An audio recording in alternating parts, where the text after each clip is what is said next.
नमस्कार। देश प्रदेश के इस खास शो में आपका बहुत बहुत स्वागत है। मैं हूं आपके साथ जया कौशिक त्रिवेदी।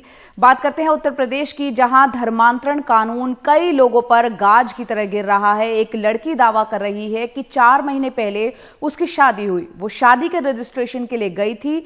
वहां बजरंग दल और पुलिस ने उसको घेर लिया, उसे शेल्टर होम भेजा गया, उसके पति और देवर को जेल भेज दिया गया और इसके बाद खबर ये चली कि लड़की का शेल्टर होम में गर्भपात हो गया। हालांकि सरकार इसे गलत बता रही है। ये 1 महीने पहले परमिशन डीएम साहब से लेनी पड़ेगी। कानून पढ़ाना पड़ा जो बनाए हो, ये तुम जैसों के लिए बनाना पड़ा है। पहले बजरंग दल के कार्यकर्ताओं ने उसके साथ धक्का मुक्की की, फिर उसके शौहर को यूपी के धर्मांतरण कानून के नाम पर गिरफ्तार कर लिया गया। और अब मीडिया रिपोर्ट आ रही है कि मुरादाबाद की इस लड़की का मिसकैरेज हो गया है उस शेल्टर होम में जहां उसे रखा गया है। हालांकि यूपी सरकार ने मिसकैरेज की बात को गलत बताया है। जो कल समाचार पत्र में खबर छपी थी वो झूठी है, उसका खंडन किया जाता है। और आज दोपहर के 11:05 तक जो रिपोर्ट मेरे पास आई है उसमें स्पष्ट है कि लड़की 3 माह की गर्भवती है और उसके शरीर में, उस बच्चे में धड़कन चल रही है। वैसे इस बात की पुष्टि हो चुकी है कि लड़की को 2 बार अस्पताल में एडमिट कराना पड़ा। पेट में दर्द की शिकायत थी और ब्लीडिंग हो रही थी। डॉक्टर्स का कहना है कि फिलहाल वो और बच्चा ठीक है। 3 month pregnancy with pain in abdomen और स्पॉटिंग ब्लीडिंग के स्पॉटिंग करके वो यहाँ पे भर्ती हुई थी। जब भर्ती हुई थी तो ब्लीडिंग हो रही थी। ये कंप्लेंट करके आई थी, पर यहाँ आने के बाद उसको कोई ब्लीडिंग हुई नहीं। क्या ट्रीटमेंट दिया गया? इस हिंदू मुस्लिम जोड़े की जिंदगी में अचानक जो तबाही सी आ गई है, उसमें अस्पताल अभी तक का आखिरी पड़ाव है। ये लड़की अपने शौहर के साथ अपनी शादी के रजिस्ट्रेशन के लिए पहुंची थी।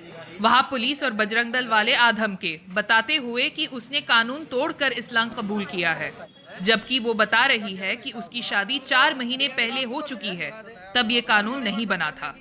और अब वो अस्पताल में है। परिवार कहते हैं उसे उससे मिलने नहीं दिया जा रहा है। मुरादाबाद में अनवर कमाल के साथ मरियम अलवी, एनडीटीवी इंडिया। और अगली खबर भी उत्तर प्रदेश से, जहां कानपुर में सेना के कर्नल अपने दोस्त की रूसी पत्नी से रेप करके फरार हो गया। यह आरोप उसके दोस्त ने कर्नल के खिलाफ एफआईआर में लगाए हैं। आरोप है कि कर्नल ने दोस्त को दावत पर घर बुलाकर शराब में नशा मिलाकर बेहोश कर दिया, फिर उसकी पत्नी का रेप किया। पुलिस की कई टीमें कर्नल को पकड़ने के लिए दबिश दे रही हैं।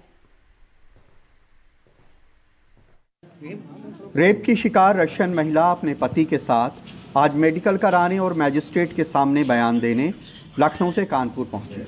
उनका आरोप है कि कानपुर की सेंट्रल ऑर्डिनेंस फैक्ट्री में तैनात कर्नल नीरज गहलोत ने उन्हें डिनर पे बुलाया, जहां उन्हें बेहोश कर पत्नी से रेप किया। डिनर में उनको और उनकी वाइफ को उन्होंने ड्रिंक भी पिलाई थी और उनका कहना है कि उन्होंने ड्रिंक में कुछ मिला दिया जिसके कारण वो बेहोश हो गए और उनकी पत्नी के साथ जबरदस्ती उन्होंने रेप किया है। पति का कहना है कि होश आने पे उन्होंने कर्नल को पत्नी से दुराचार करते देखा। जब उन्होंने उसे मारा तो वो भाग खड़ा हुआ। उनकी पत्नी कर्नल की मार की वजह से बेहोश थी। पुलिस अब फरार कर्नल को ढूंढ रही है। गिरफ्तारी के लिए हमने कुल 2 टीमें लगाई हैं। एसएचओ कैंट के नेतृत्व में गिरफ्तारी के लिए प्रयास किया जा रहा है। सर्विलांस टीम भी इसमें लगी हुई है। उसकी फ़ोन के माध्यम से, सीडीआर के माध्यम से सीडीआर एनालिसिस करके उसकी लोकेशन वगैरह ली जा रही है और जो भी उसके परिचित लोग हैं उनसे पूछताछ करके उसकी करंट लोकेशन हम लोग पता करने की कोशिश कर रहे हैं। पुलिस ने कर्नल के खिलाफ रेप की एफआईआर दर्ज होने की जानकारी सेना के बड़े अफसरों को लिखित भेज दी है, ताकि वे सेना के नियमों के मुताबिक उस पर कार्रवाई कर सकें। पुलिस के मुताबिक कर्नल पहले भी अपने दोस्त की रशियन बीवी से छेड़खानी कर चुका है। इस पर्टिकुलर फैमिली ने ही कहा है कि पहले भी, क्योंकि कर्नल इनके फैमिली फ्रेंड थे, तो पहले भी इस तरह की छेड़छाड़ की घटना इन्हीं महिला के ऊपर इन्होंने की है, लेकिन तब इन्होंने पुलिस की कोई कंप्लेन नहीं की थी। दोस्ती का और आपस का मामला समझ के इन्होंने इसको अपने स्तर पे माफ़ करने का प्रयास किया था। इस तरह के अपराध पुलिस तो बिल्कुल नहीं रोक सकती है, लेकिन अगर लोग अलर्ट रहें तो शायद ये रुक सकता है। लेकिन ये बेइंतहा तकलीफदेह और रिश्तों को शर्मसार करने वाला है। कानपुर में अरुण अग्रवाल और कैमरामैन विनीत कुमार वर्मा के साथ कमाल खान, एनडीटीवी इंडिया। और बात करते हैं किस तरह से चलती हुई बस में आग लग गई। हम बात कर रहे हैं बिहार के अरवल की, जहां NH 39 पर चलती हुई बस में भीषण आग लग गई। बस पटना से छत्तीसगढ़ के अंबिकापुर जा रही थी। आप तस्वीरों में देखिए कितनी भयानक ये आग है। पूरी बस जो है वो जल चुकी है। आग की लपटें तेज होने के कारण बस जलकर पूरी तरह राख हो गई और वहां आसपास जो ग्रामीण थे, गांव वाले थे, उनकी मदद से बस में बैठे यात्रियों को बाहर निकाला गया। घटना कलेर थाना क्षेत्र के पहाड़पुर गांव के पास की बताई जा रही है। कर्नाटक में कोरोना वैक्सीन के स्टोरेज और डिस्ट्रीब्यूशन की तैयारियां काफी तेजी से चल रही हैं। हर जिले में 1000 ऐसे केंद्रों को विकसित करने की कोशिश चल रही है जहां से वैक्सीन को तेजी से आम लोगों तक पहुंचाया जा सके। असली चुनौती वैक्सीन के लिए जरूरी तापमान बनाए रखने की है।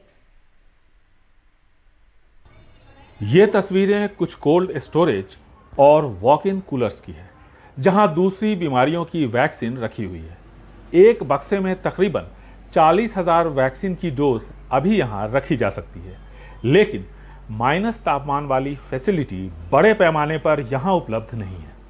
हम खुद को इन व्यक्तियों के लिए तैयार कर रहे हैं कि अगर हमें वैक्सीन मिलती है तो किस तरह से लोगों तक पहुंचाना है। हमने 30,000 केंद्रों की पहचान की है। 30 जिलों में 1 लाख लोग चुने गए हैं जो वैक्सीन स्कोर लोगों तक पहुंचाएंगे और उन 5 लाख लोगों की पहचान की गई है जिन्हें पहले वैक्सीन दिया जाना है। जानकारी के मुताबिक 2 डिग्री से लेकर 8 डिग्री के तापमान वाली अगर कोई वैक्सीन आती है तो दूसरे कई राज्यों की तरह ही कर्नाटक में भी स्टोरेज इतना मुश्किल नहीं होगा, लेकिन -30 से ऊपर चुनौती बढ़ जाएगी। इस तैयारी के बीच फिलहाल सरकार ने उस दवा की कीमत फिक्स कर दी है जो कोरोना के लिए इस्तेमाल हो रही है। इलाज में जो मुख्य दवा इस्तेमाल होती है वह सरकार को तकरीबन 1850 रुपए में मिलती है।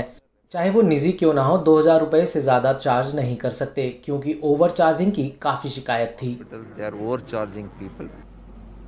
वैक्सीन के लिए बड़े बड़े कोल्ड स्टोरेज मैंगलोर, मैसूर और हुबली में बनाए जा रहे हैं ताकि राज्य के सभी इलाकों में वैक्सीन आते ही तेजी से पहुंचाई जा सके।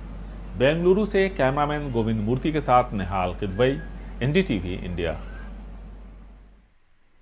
चेन्नई का प्रसिद्ध मरीना बीच एक बार फिर से आम लोगों के लिए सैर सपाटे के लिए खोल दिया गया है। कोरोना के कारण ये 8 महीनों से बंद था।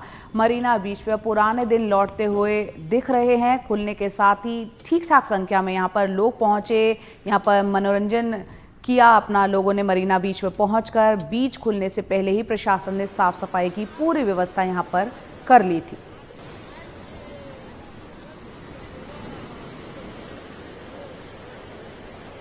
और अब बात करते हैं गुजरात की, जहां अहमदाबाद में करीब 2000 इंटर्न डॉक्टर्स ने एक दिन की हड़ताल की।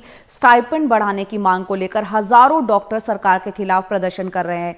इन डॉक्टरों का यह कहना है कि प्रशासन की तरफ से इन्हें चेतावनी दी जा रही है, लेकिन मांगे पूरी नहीं होने तक ये आंदोलन अपना जारी रखेंगे। राज्य के स्वास्थ्य मंत्री नितिन पटेल ने सही समय पर डॉक्टरों की मांगों पर फैसला लेने की बात कही है।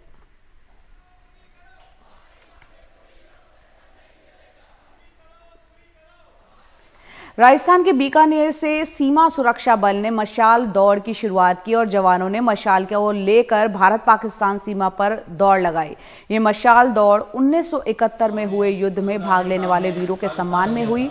जवानों ने करीब 180 किलोमीटर लंबी दौड़ लगाकर 1971 के वीर जवानों को याद किया।